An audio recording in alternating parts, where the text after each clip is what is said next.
Good morning. It's Monday, March the 1st, and this is the drill.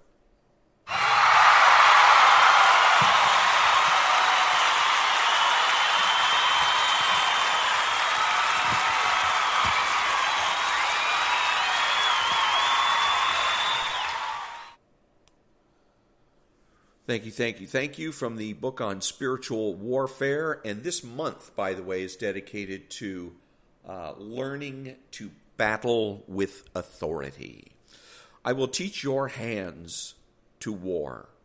When my people in Israel repented from their evil ways and cried out to me, I raised up Othniel, Caleb's younger brother, to be a deliverer for them. With my power, he overcame their enemies and brought peace to the people. Just as I raised up Othniel, I will raise you up to make war against your enemies. I will teach your hands for war and your fingers for battle. I will be with you like a mighty warrior, so that your persecutors will stumble and not prevail. You will see my vengeance against your enemies, for I have committed my cause to you. I have placed my weapons of war in your hands, and I myself will fight with you. I am the Lord Almighty, and I am ministering an army for war. Prayer declaration. You are the Lord all-powerful, and you are bringing together an army for battle. You have prepared your people to fight with you against wickedness upon the earth. You have filled me with power to fight with you and to declare the return of justice and righteousness to your people. Amen. Welcome to all the butchers, bakers, and candlestick makers out there. I'm Ron, your host, and the only true conservative in the United States today.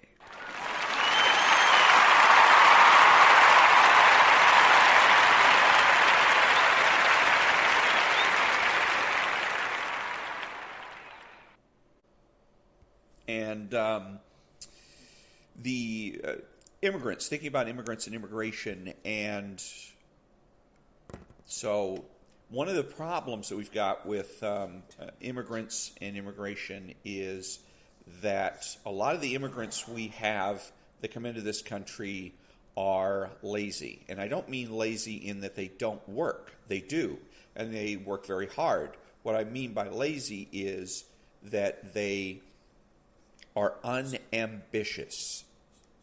They don't want to move up in an organization. They're not interested in getting out of the entry-level position they're in. They come in as a janitor, and they spend 25 or 30 years as a janitor. They have absolutely no interest in assuming additional responsibilities. And the problem with that is we are an upwardly mobile society. That's the way it works. You come in at an entry-level position, you're the janitor, you're the fry cook, whatever, and you're counted on to move up, to be ambitious, to try to become a shift manager, an assistant manager, a store manager. And then what you're doing is that you're now opening positions beneath you for new people, usually teenagers, but anybody that's new to the market or somebody that might be cross-training to come in and fill that gap. If you just sit there as a janitor for the next 30 years, you're blocking for 30 years the possibility of somebody else, of 30 years of entry-level people. You know, let's say that you the average teenager comes into an entry-level position, works there for a year, and then is able to move up to a different position. So you have 30 people that are going to be denied employment because you're sitting on your duff, waiting for Social Security so you can go back to your country and live like a king. Not only that, but it also puts more pressure on new arriving immigrants, legal or illegal. Because where are they going to go? They don't come in and they're not here to be CEOs. These people aren't competing with Jeff Bezos. They're coming to come in and look for entry-level positions. So now those get clogged up. What are you going to do? Well, one of the other things that they can do is become an entrepreneur. They can start their own business. Fine. How many gardeners do we need? I've brought this up before. Here in Southern California, almost every gardening, and now they don't call it gardening anymore, it's landscaping. Almost every landscaping business is Hispanic. Fine, but how many do we need? And again, remember that when more people crowded into a particular career field, the lower everybody has to compete by dropping their prices, because the new people are going to come in, and the way they're going to get business is say, I'll do the same thing the guy you usually have does, but I'll do it for less. So now everybody's wages are going to actually end up going down. Everybody's income actually will end up going down. One of the things I've seen here in Southern California that is expanding is people that I assume are recent immigrants, and that I also assume are here illegally selling flowers. And it seems to be expanding more and more. And you'll have a situation where on all four corners, you come up to an intersection, on all four corners, there's flower sellers. And again, how many do you need? And as more people come in, they can't find a job at McDonald's. They can't find a job swinging a mop somewhere. They can't find a job in any other place. And then maybe they try they want to get into the landscaping business, but that's no good because, again, all those jobs are taken by people that don't want to move up, that are not here to be ambitious. Same thing in construction companies. A lot of recent immigrants come in and they like to do sheetrock. It's very, very simple work, hard labor, but very simple work. You put it up, you hammer it in place, and move on to the next one kind of thing. So how many sheetrock people do you need? And what happens to the wages of the people that are doing sheetrock when you get these recent new immigrants that come in that are willing to work cheaper? And those that are getting here later and they can't. All the jobs are filled or taken, and it's saturated. It's a saturated market. Where are they going to go? Again, landscaping. If you're paying, if everybody can afford to have a gardener, you never see anybody in California pushing a lawnmower anymore. You just don't see it. It's cheaper and more effective to hire a landscaper. And when I was growing up, only the upper middle class and wealthy people had gardeners. Everybody else did their own lawns. Everybody else. Them and their kids. Okay, if you didn't do it yourself, your kids were your gardeners, pushing the lawnmower, raking up the clippings, and etc. So now, like I said, it's dirt cheap. Why bother to do it yourself? That's ridiculous. You may as well go ahead and hire somebody else. So where are those people going to go as the landscaping business gets saturated? How many flower peddlers do we need? Are we going to get to the point where every street intersection is going to be filled with these flower peddlers? Now, another possibility, if they grow truly desperate, is resorting to various types of illegal activities. They may form their own gangs. Normally, street gangs are populated by teenagers and whatnot, but they may come here and start peddling dope of various types or various sources. Then that becomes a problem. They become then perhaps little organized, literally crime families perhaps. Because I've heard of it where desperate people in the Midwest, desperate women, grandmothers that were desperate for income were selling marijuana when it was illegal in every state in the union. And they would sell marijuana to make ends meet. And so what's going to happen with these we got tens of thousands of people that are looking to get into the United States as we speak. And if they can't find gainful employment anywhere else, doing something else, then what are they going to resort to? Okay, these are ostensibly desperate people. They've come not just from Mexico, but from Guatemala. and Honduras and perhaps even Nicaragua. So what are they going to do? They're just going to turn around and go home? Nope.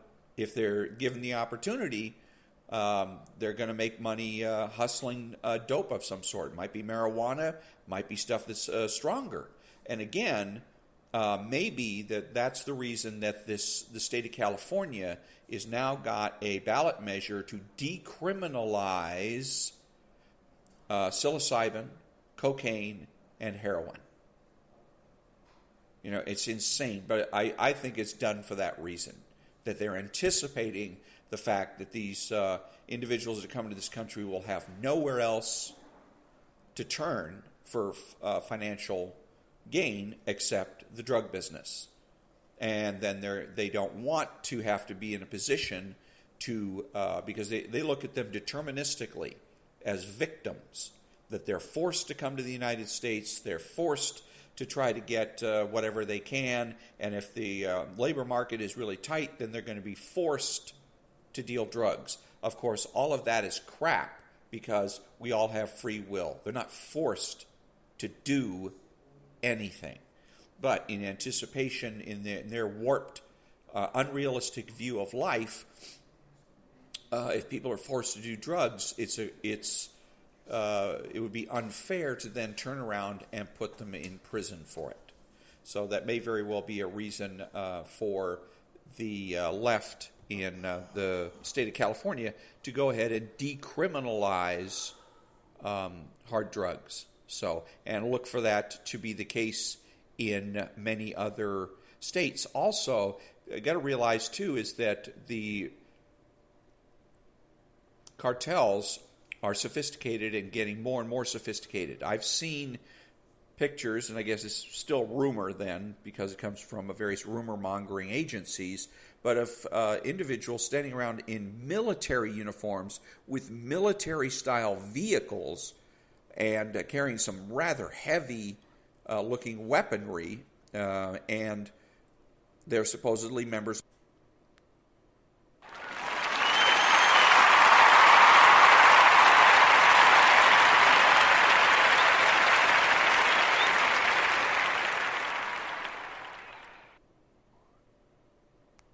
So if they're that sophisticated that they can, basically they're creating their own armies, then it makes sense that they would be also sophisticated enough to hire their own lobbyists. Nobody looks at that, and I'd like to see somebody take a look and do an investigation and find out whether or not the drug cartels are lobbying our policymakers. See? Because my vision of what goes on in Sacramento or Washington, D.C. is that it isn't our Congress people that write any of the bills. They don't write anything.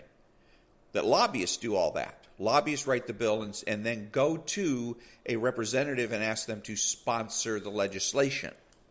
They explain it to them. This is what it's about. Please sponsor it. Okay? Because anybody can write a piece of legislation. You and I can write legislation. Okay? But we cannot have it voted on unless it's sponsored by a member of either the House or the Senate. So, now, if that's happening where the drug cartels are having influence over our political system, that is shocking. I mean, shocking beyond belief. That's close to, and maybe even, I'd have to think about it, but that might be even lock and load time, panic time. But it would make sense in California if you have drug cartels. The drug cartels are the ones that are smuggling people over the border to begin with and charging them $5,000, $10,000 a piece to come here. And then the drug cartels want to make sure that these people have money to pay them back. Right? So if the job market is getting tighter and tighter and tighter, what are these people going to do? Well, the drug cartels have got a plan for that. Here's so you can get to mule some heroin, you can mule some cocaine, you can mule some marijuana, and when you get there, you can sell it. You can stand it out on a street corner and sell it. And then, if it's illegal and these people are going to go to jail, then the people that owe them the $5,000 are now in prison, and they're not making them any money. So they're out the money they charge them for coming across the border, and then they're out of a worker to peddle their dope. So the dope people or the drug cartels hire a lobbying firm to go to Sacramento and get enough people to hack off on this idea of perhaps pretending that it's some kind of a libertarian thing, but going ahead and getting the people to hack off on creating a ballot initiative to get the people to vote on whether or not to decriminalize psilocybin and heroin and cocaine, and that would make it easier on their people and make it easier on them as well. So I'm really hoping that's not the case. I'm really hoping that it is just idealistic, dim-witted pinheads in Sacramento that came up with this idea, because if drug cartels are shaping our society, we need to stop that dead in its tracks. And I mean that, dead in its tracks. Because I don't want to have armed drug dealers patrolling my neighborhood. And nobody should want that. And if it gets to that point, again, lock and load. Time to panic.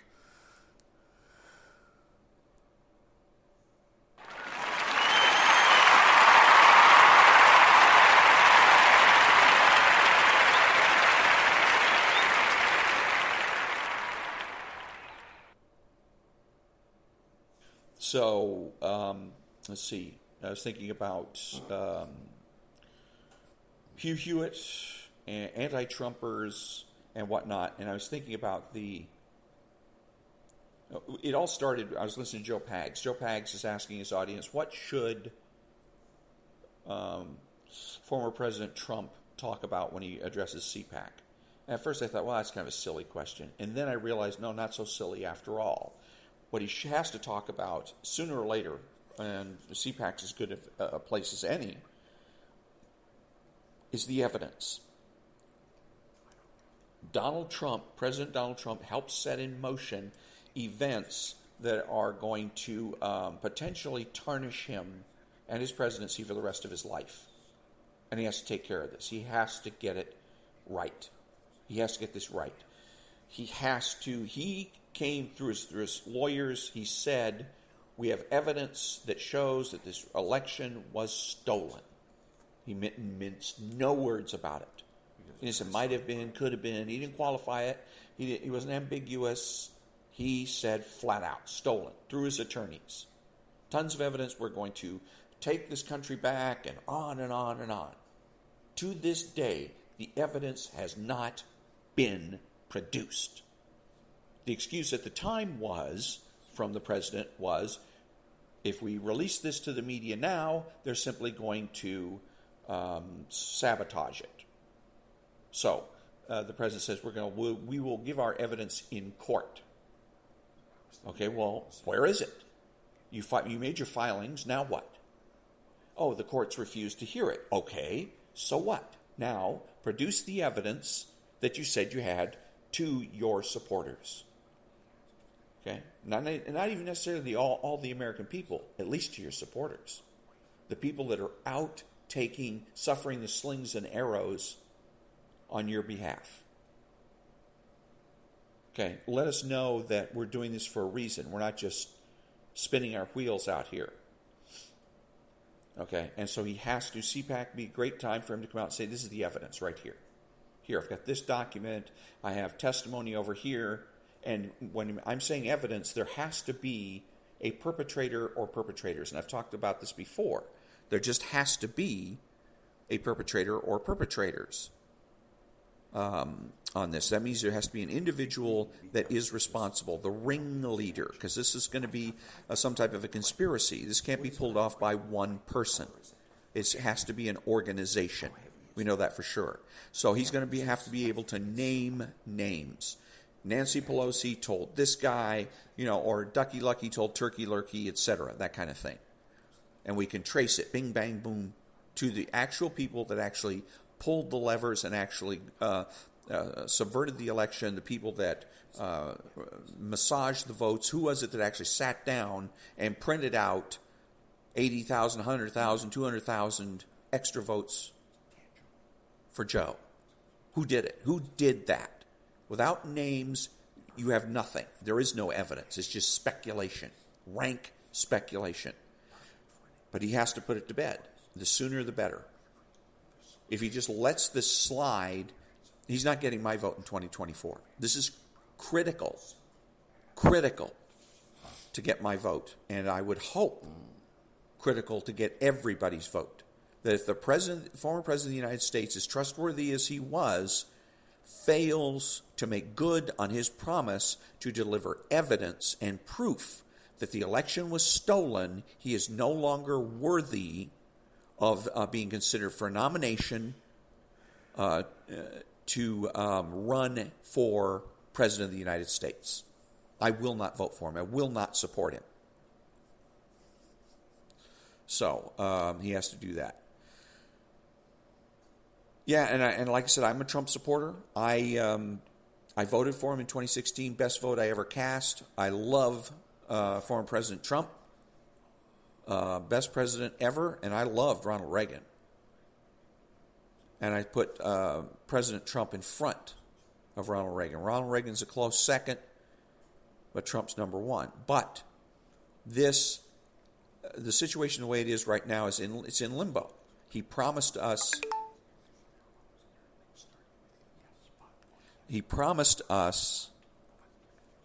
a evidence and proof, and everything swings on this. If he doesn't produce it, he is simply going to be written off historically. His whole presidency and our support of his presidency is going to be written off historically as an aberration.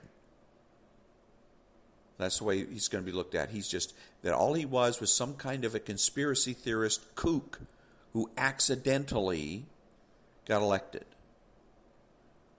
And so he has to get this cleared up. And I think CPAC is an excellent place for him to do it.